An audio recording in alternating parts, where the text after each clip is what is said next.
ان پر یہ گفتگو جلدی ختم ہو جائے گی کہ انسانیت کا جہاز ڈوب رہا ہے۔ اگر اس ڈوبتے ہوئے جہاز کو بچانا چاہتے ہو، اگر خسارے سے بچنا چاہتے ہو، اگر جنت میں جانا چاہتے ہو، تو 4 کام کرنے ہوں گے۔ نمبر 1، ایمان۔ اِلَّا الَّذِينَ آمَنُوا، ایمان۔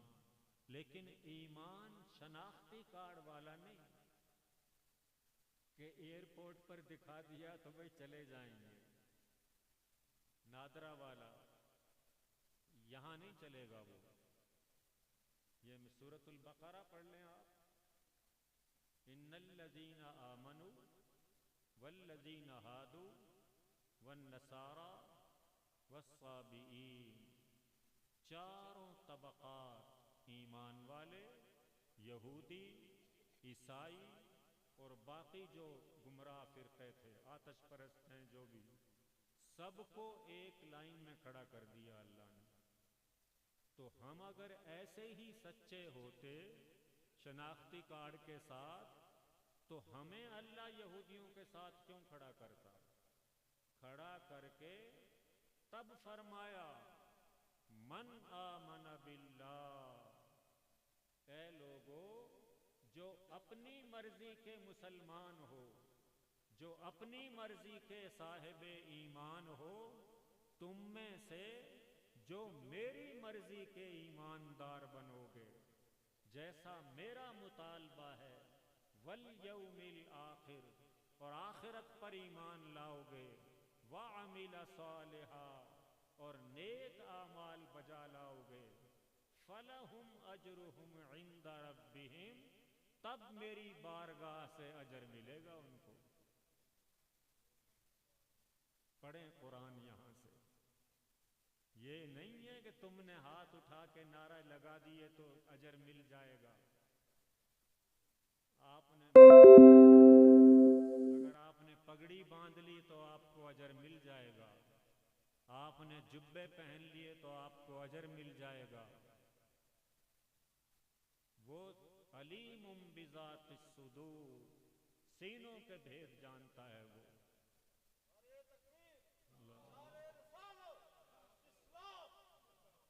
محشر کے روز ایک شخص کو بلائے گا اپنے پاس، چاہے تو وہ زانی کہہ کر پکارے، شرابی کہہ کر پکارے، بدماش کہہ کر پکارے، بے ایمان کہہ کر پکارے، لیکن نہیں، کریم ذات ہے وہ، چپ کر کے بلائے گا، ادھر آنا، قریب بلا کے کہے گا تو فلاں گناہ کرتا تھا، کرنے کی کوشش کرتا تھا نا، وہ فلاں گناہ جو ہے، سمجھ رہے ہیں نا آپ، وہ فلاں گناہ کی طرف جانے کی کوشش کرتا تھا نا تم، تو میں سیڑھی کھینچ لیا کرتا تھا، میں زینہ ہٹا لیا کرتا تھا، تو میں چاہوں اس پر بھی گرفت کر سکتا ہوں، لیکن جا تجھے معاف فرماتا ہوں میں۔ تو نمبر 1 ایمان سچا۔ کیسا ایمان؟ کہ ڈرائیور جو ہے لوکل روڈ سے ایسے ہی چلاتا ہے بغیر اس کے بیلٹ کے، لیکن جیسے ہی وہ انٹرچینج آتا ہے فوراً بیلٹ کھینچے گا اور ادھر، یہ ہے ایمان۔ ڈاکٹر بنانا ہے بچے کو یا بیٹی کو تو نرسری سے ہی تقاضے پورے ہوں گے۔ یہ نہیں ہے کہ بھئی 15 سال کا بچہ ہو جائے گا پھر دیکھیں گے ڈاکٹر بن جائے گا بچہ، بن جائے گا ایسے؟ میرے پوتے ہیں وہ الحمدللہ، ویسے بتا رہا ہوں آپ کو، 3 بیٹیاں ہیں، تینوں ہی FCPS کیا ہوا ہے انہوں نے، جو ان کی مرضی تھی، میں نے ٹھونسا نہیں ان پہ۔ تو 3 سال کے بچے، 4 سال کے بچے، یہاں سے بنیاد بنتی ہے۔ تو یہ ایمان ہے۔ 16 ہزار فیس جا رہی ہے، 18 اور جو بڑے ویسے ہی اسکول ہیں، وہ ہمیں تو نام بھی نہیں آتے، وہ کیا ہیں وہ ان میں 40 ہزار فیس جا رہی ہے. یہ ایمان ہے کہ ڈاکٹر بنانا ہے بچے کو، انگلش میڈیم فلانا میڈیم. تو خسارے سے اگر بچنا چاہتے ہو، پکا ایمان، ستھرا ایمان، وَعَمِلُوا الصَّالِحَاتِ، نیک کام کرنے ہوں گے. نیک کام. بس آگے نہیں چلتے ہیں، ٹائم چونکہ زیادہ نہیں ہے. ہم سمجھتے ہیں الا ماشاء اللہ کہ نیک کام صرف داڑھی رکھ لینا ہے، تسبیح پڑھنا نیک کام ہے، حج کرنا نیک کام ہے. یہ نیک کام ہیں، لیکن دوستو نبی پاک کی سیرت کو غور سے پڑھا جائے، سیرت کو غور سے پڑھا جائے. ایک دن تشریف لائے گھر میں سیدہ خدیجہ رضی اللہ تعالی عنہا. آپ غور سے دیکھ رہی ہیں. آگے سلام کیا تو آپ نے عرض کیا سر دیکھیں کتنے نفسیاتی اعتبار سے تکتے تھے، دیکھتے تھے، پہچانتے تھے، اور کتنی گہری نظر رکھتے تھے ایک دوسرے پر. سرکار باہر کوئی حادثہ تو نہیں ہوا، کوئی ٹینشن تو نہیں ہوئی، کوئی پریشانی تو نہیں ہوئی؟ فرمایا نہیں خدیجہ کچھ نہیں ہوا. نہیں سرکار مجھے لگتا ہے. کیوں کیا ہوا؟ آپ کو کیسے، کیا ججمنٹ ہے آپ کی؟ کہا آپ جب بھی آئے ہیں گھر ایک دفعہ بھی ایسا نہیں ہوا کہ آپ کے چہرے پہ مسکراہٹ نہ ہو. آج بغیر مسکراہٹ کے آئے ہیں. کہا اچھا میں بھول گیا مسکرانا. فوراً باہر تشریف لے گئے، گھر سے باہر تشریف لے گئے. اس میں خطا نہیں تھی، گناہ نہیں تھا، لیکن بیوی کی دل جوئی کے لیے گھر سے باہر تشریف لے گئے. پھر سلام کیا اپنی زوجہ کو اور مسکرا کے سلام کیا. یہ چھوٹی سی بات ہے دوستو، لیکن یہ ایک بات چھوٹی سی ایسی ہے کہ زندگی میں انقلاب برپا کر دیتی ہے، زندگی بدل جاتی ہے، تعویذوں کی ضرورت نہیں رہتی پھر. تو یہ پیار محبت. سیدہ عائشہ فرماتی ہیں کہ پیالہ بھرا پانی کا، فرماتے ہیں اے پیاری بیوی آپ پئیں، پہلے آپ پئیں. ہم تو کہتے ہیں کہ منہ نہیں لگا دینا، جھوٹا ہو جائے گا پیالہ. آپ پئیں. سیدہ عائشہ پی رہی ہیں، آپ دیکھ رہے ہیں پیار سے، تو منہ لگایا انہوں نے.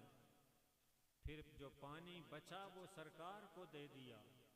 اب حضرت عائشہ دیکھ رہی ہیں، کیا دیکھ رہی ہیں؟ کہ جہاں اماں عائشہ نے منہ لگایا تھا سرکار نے وہیں منہ لگا کے پانی پیا.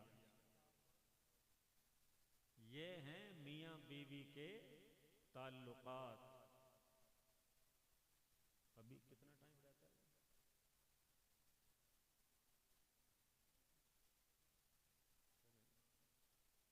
جی 4.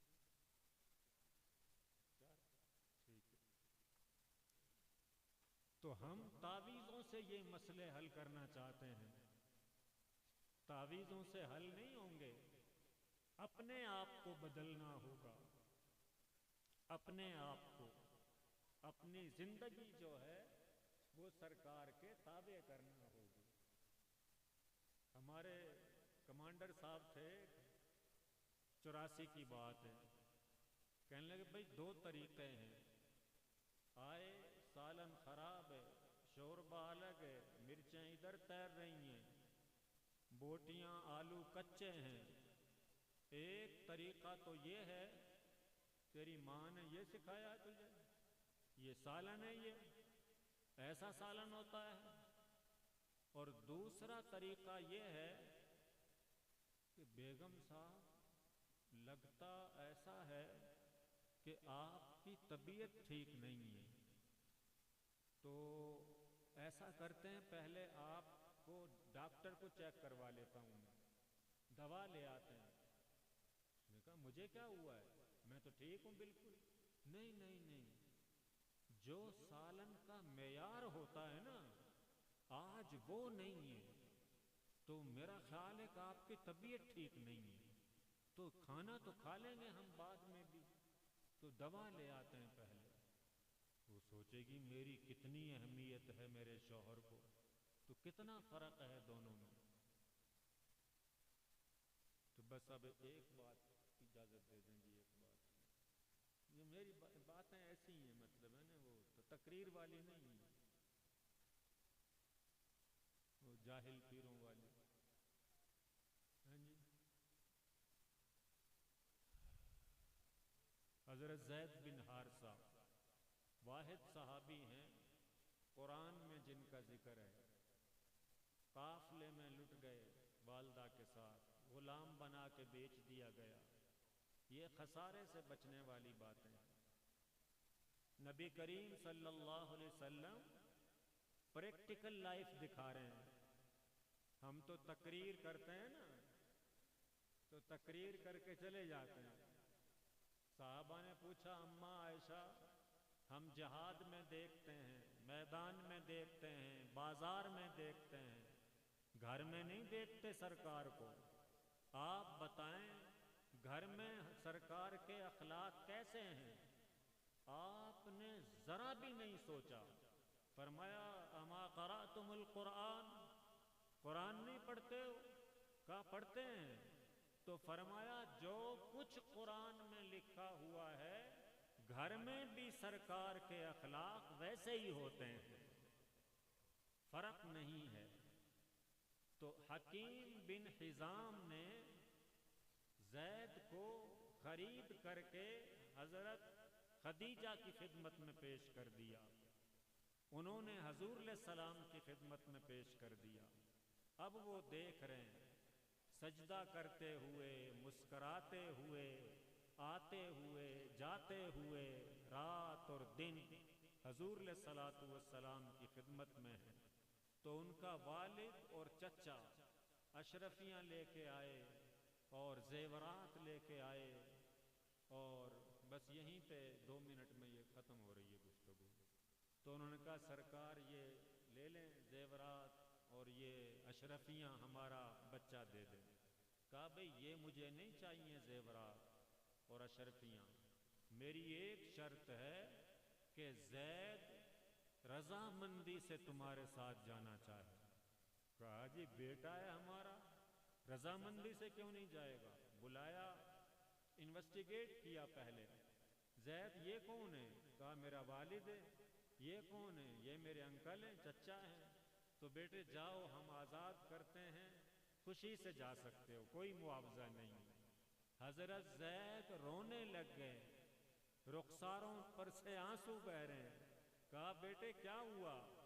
کہا جو محبت، جو شفقت، جو راحت، جو سکون در مصطفیٰ پہ دیکھا ہے وہ ماں کی ممتا کے اندر بھی نہیں دیکھا کبھی۔ تو اس کا والد بھی کھڑا ہو گیا، چچا بھی کھڑا ہو گیا کہ سرکار اب ہمیں آزادی کی ضرورت نہیں ہے، اب یہ غلامی کی ضرورت ہے ہمیں۔ تو معاف کرنا جی، ٹائم جو زیادہ ہو گیا اس کے لیے، یہ پکڑ لو۔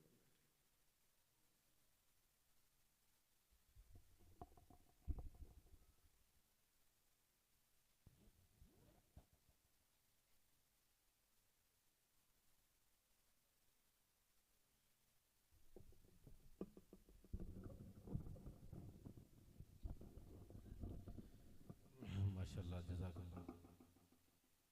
پیر صاحب نے بہت ہی خوبصورت انداز اور مختصر وقت میں مفہوماً آپ کو سمجھانے کی کوشش کی ہے، بہت ہی اصلاحی گفتگو فرمائی ہے آپ نے۔ اللہ تعالی ہم سب کو سمجھ کر آپ کے ملفوظات اپنی زندگی میں اتارنے کی اللہ تعالی ہم سب کو توفیق عطا فرمائے۔ پہلے بھی آپ آئے تھے، نفس امارہ کے اوپر آپ نے بہت ہی مدلل گفتگو فرمائی تھی، مجھے ابھی یاد ہے، آپ کو یاد ہو یا نہ ہو۔ اللہ تعالیٰ پیر صاحب کے علم و عمل میں، افعال میں، کردار میں مزید برکت عطا فرمائی۔ وقت چونکہ بہت ہو چکا ہے، میں پنڈال کے اندر جتنے علماء حضرات بیٹھے ہیں، میں سب سے معذرت خواہ ہوں۔ مولانا داؤد رضوی صاحب ہیں، طارق عمر صاحب ہیں، حافظ محمود صاحب، دیگر نام نقصہ سے جتنے حضرات علماء اکرام تشریف لائے، میں آپ کو ٹائم نہیں دے سکا، میں آپ سے معذرت خواہ ہوں۔ اور اس کے بعد میں مختصر وقت کے لیے